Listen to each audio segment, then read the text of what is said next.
Hello and welcome to Cavs Daily, your one-stop shop for everything Cavs related with the authority of Cavalier basketball. Your host, Paul Williams, back with another banger for you guys today. Appreciate you coming along for the ride. If you could, before we get started, at some point hit that like, subscribe, comment, all that stuff. It really helps. And tomorrow's episode, we're going to talk about some great comments I've seen in the past couple of days, especially today. So make sure you tune in for that and you get your comments in if you want to be heard. With that, let's get to the good stuff. With the Cavs having an off day today, I thought it'd be fun to do an exercise of a ranking of the Cavaliers players just based on this season alone.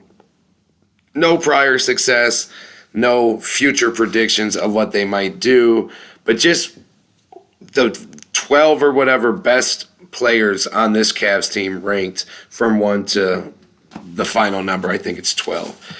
And it's crazy because the first two seem pretty obvious, but after that, after 2, there's a pretty alarming drop, and the third best Cav this season so far is not an easy question to answer. I mean, you guys tell me before I even start.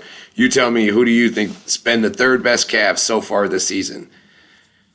I don't think it's an easy task, but anyway, let's get to the list so far, and please let me know if I'm off, if you guys think I'm being too hard or too high on someone. Yeah, I think early on it'll be easy, but once we get 3 and down, I think you guys might disagree on some. But we'll start off with number 1, of course, Spida, Donovan Mitchell. Been balling, averaging over 30 points per game. For sure an all-star, and if he keeps playing like this, will be all NBA once again for the third time in his career, second time back-to-back with the Cavs. He's at his prime. He's at his highest powers. Does need to scale back sometimes on taking 25-plus shots in so many regular season games, but overall, can't be mad at it. Best player so far in the Cavs. Second, we have Evan Mobley, who's, he's had some times where I've been frustrated with him, and he's still obviously developing and not fully comfortable with what he wants to be on the offensive end. But the defensive end is clear. He's a defensive player of the year candidate again. He really changed his game on defense. Just had 5 blocks in the last game played. And since Jared Allen's been out, he's really been stepping up. He's up to his averages to 19 points per game and 9 rebounds to go along with over 4 assists, which is pretty solid. And then he also does it, like I said, on the defensive end. He still needs to get a little more comfortable taking over games at times, but overall, he's been our second best player. We can't really argue that, I don't think. And then at third, it probably shouldn't be this way, but I have Jalen Tyson. He's done literally everything the Cavs have asked for him. He never knows what his role's going to be game by game with guys in and out the lineup. He started 13 of the 18 games he's played. He only missed games because of a concussion, and he's just done it all for the Cavs. He's been the consistent spark plug because he gets the most minutes out of our scrappy young type players, and he gets so many second chances. He's knocking down, it seems like, every open 3 he gets. Is it fluky? Is it going to be consistent? Who knows? But so far this season, he's shooting at a 47% clip from 3. Obviously, I think that'll go down. He's shooting 52% from the field as well. He's been balling out. Yeah, we have other stars on the team, but right now, Jalen Tyson has, in my eyes, been our third best player. After that, I got DeAndre Hunter in the 4 slot. He's been at least consistently on the floor for us. He's had a few off games the past 3 games, really 3 of his worst games of the season. But overall, he's having a good year for us. He's averaging just under 17 points per game and just under 5 rebounds. And most nights he also brings it defensively and does make an impact for the Cavs on a game-to-game basis. So I have him at number 4 right now. Number 5, I have Sam Merrill. It kind of sucks because now he's been out the last week and a half or so, but Impact this year still, just in the games he has played, he's made a huge, huge impact on this team. He's only playing in 12 games. He's averaging 14 points. He was honestly the best shooter in the league the first couple weeks of the season. He's knocking down well over 44% of his threes on over 8 attempts a game. And he had numerous big runs where he scored 12 straight points against the Heat. He scored 9 straight points in a game a week later, both in the fourth quarter to bring the Cavs back.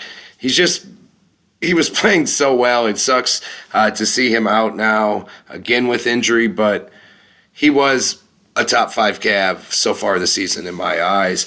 Number 6, I have Jared Allen. He's had some solid moments, and this is more because, he's played in 15 games with it, which is a lot more than some other guys, so it's kind of by default. He had some big games throughout the year, especially in Miami when a lot of the other guys didn't play, a lot of the starters. He did drop 30 and have like his coming out party, so it hasn't been all bad for Jared Allen just this season. It was tough where to rank him, but I think that's fair. And then next, we have Craig Porter. Yes, at 7 over any other point guard so far. Craig Porter, I think he's had a mini breakout year that no one's really talking about. It doesn't always show up in the stat sheet, but when he gets his opportunities, he takes advantage of them, and he makes a lot of timely baskets. He can knock down a 3. He can facilitate, and he rebounds great for a guard. He's one of the best rebounding guards in the league, honestly. And he's just shown that he really does deserve a role on an NBA team. Then at number 8, we have Darius Garland. Might be a little controversial, but I think he's had more downs than ups so far this season. Early on when he came back, it might have just been the energy and excitement of the guys getting their guy back, but it did seem like he was propping up the offense. That seemed to change the last few games, and he just hasn't found himself yet. I might be being a little hard on him with that ranking, but that's where I have him.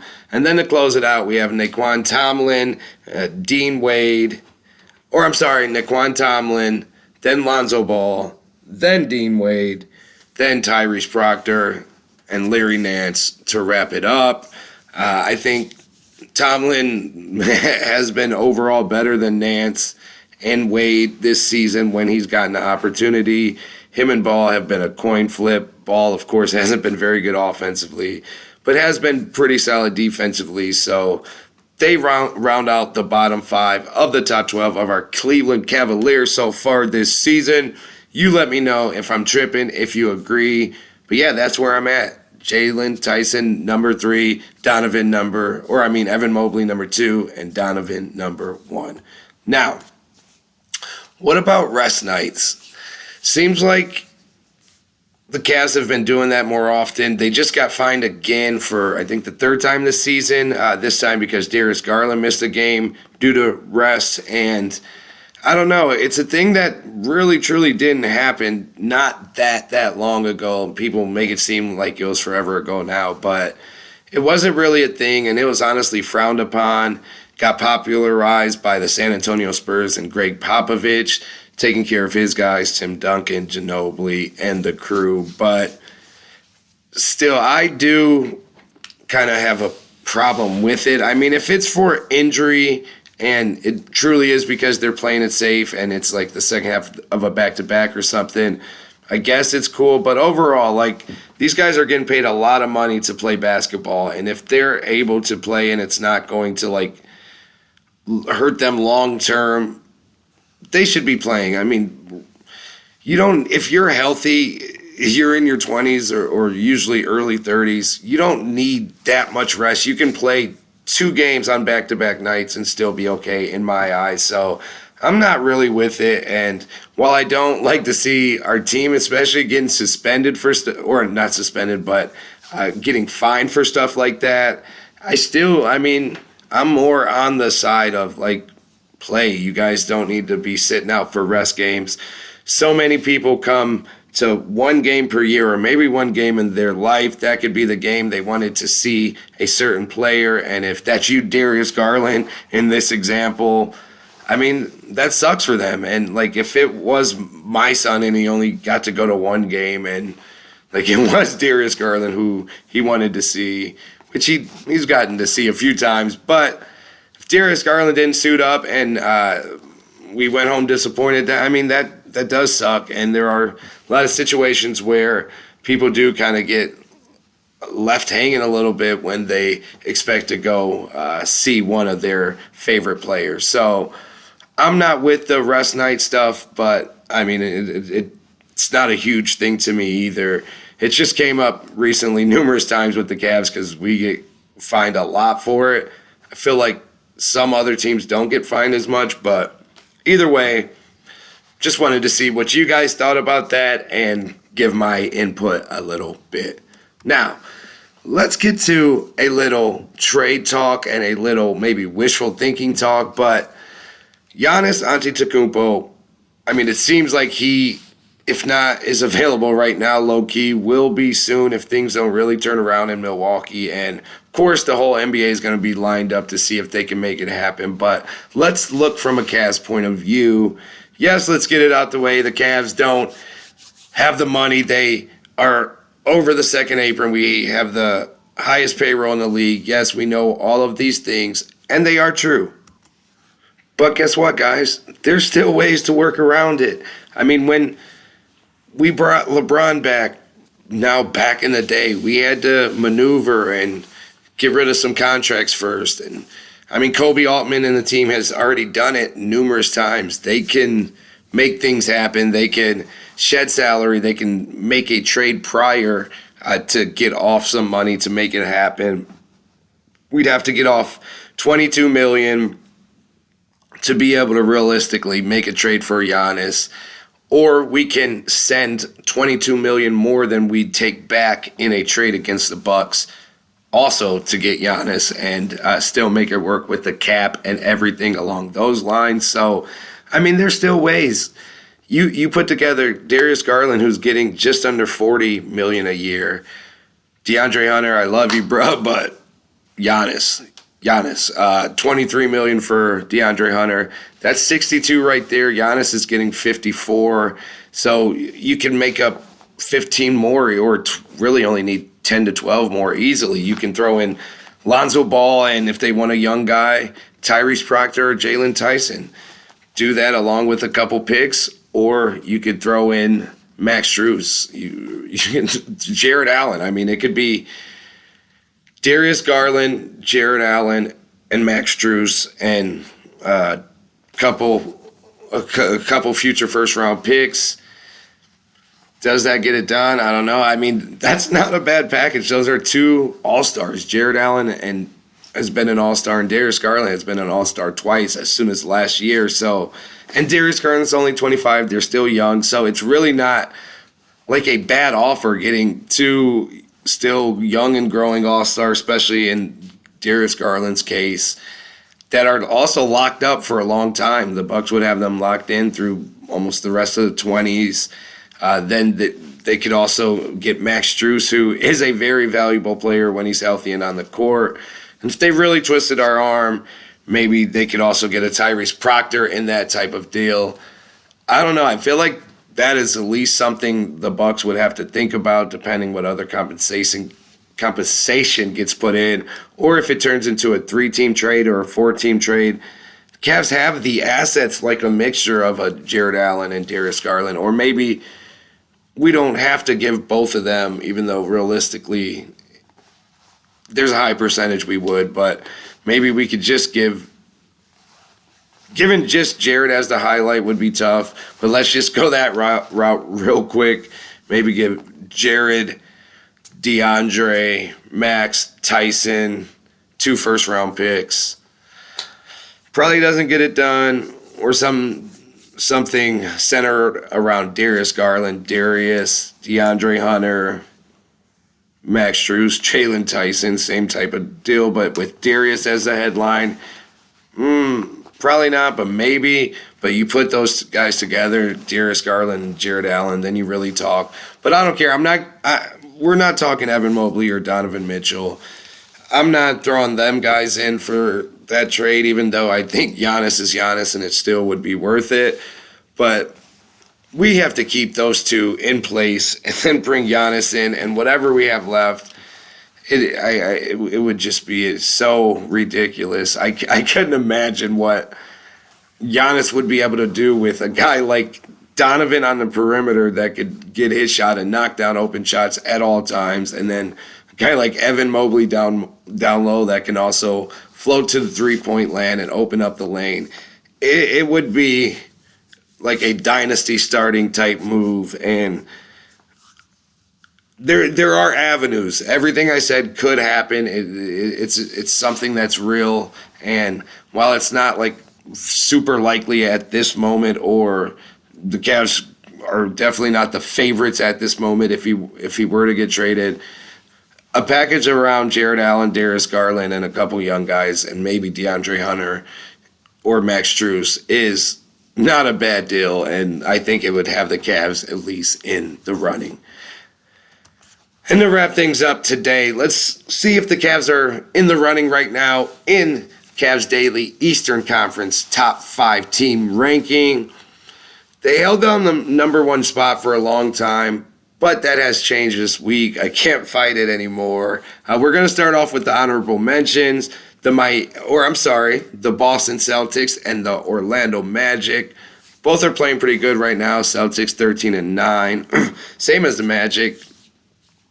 They've gotten themselves in the top 6 of the Eastern Conference, but they've definitely been shaky and up and down, and they still have a lot to prove. I don't think they're super contenders at the moment, or will be, honestly, the rest of the year, but they're playing pretty good basketball. At number 5, we have the Miami Heat, who have been playing really good basketball. I mean, it's still early, but it is now at least over a quarter of the way through the season, so got to give some teams some credit, and the Heat are one of them. They're 14-8, holding down the 4th spot in the Eastern Conference standings, but in our ranking, they're at the number 5 spot. At the number 4 spot, our Cleveland Cavaliers. It hurts me to say, but just have to tell it how it is at the moment. We're 13-10. We're 5-5 in our last 10 games. We're not playing good basketball, and when we do, we can't put it together for that long of a time. Still think we're the best team in the Eastern Conference, but for this week's ranking, if I'm keeping it 100, I have to throw the Cavs in the number 4 spot. At number 3, we have the New York Knicks, who have been pushing and making a run after an uneven start for them as well. They've been helped a little bit by the schedule gods, but they are 14-7 now. Ran it all the way up to second place in the Eastern Conference standings, so they're in our number 3 spot. Number 2, I got the Toronto Raptors. I'm loving them. I liked them before the season. They're 15-8, technically tied with the Knicks for second place in the East, and they're just playing really good basketball, and they definitely have the Cavs number. We know that, as they've beaten us every time they saw us this season. At the number 1 spot, got to finally give it to the Pistons. Even though they're not playing as good as they were a few weeks ago, they're still 17-5, number 1 in the East by a couple of games, 7-3 in their last 10 games. And, I mean, they're playing good basketball. Cade Cunningham is balling.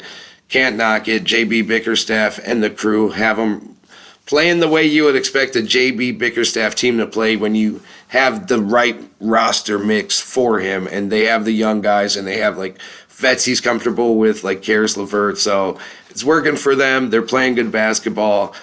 And hopefully just for this week, they're number 1 in the Cavs Daily Eastern Conference rankings. That's going to wrap up today's episode. Appreciate you guys being here with me. If you're still here and you haven't yet, hit that like, comment. And if you haven't subscribed yet, what are we doing? Come on, guys. Let's get on the Cleveland Cavaliers train, because we're talking about it every day, and we'll be back tomorrow with another banger. Till then, have a good one.